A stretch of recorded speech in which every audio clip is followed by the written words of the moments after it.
Punong-puno. Nagre-reklamo siya. Bigat lang. This is okay na. Ate, clean na lang.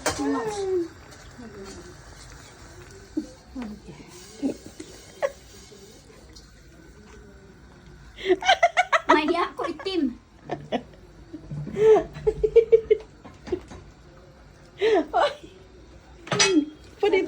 Dinilamak naman itim. Dalawahin mo Kami? kamay. Ito dito. Dalawahin mo. Hold it, okay? Hold it.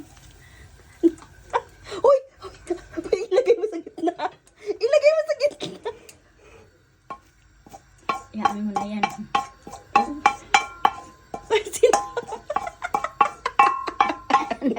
Sabi nila may party siguro sila na may baka celebration ng wedding.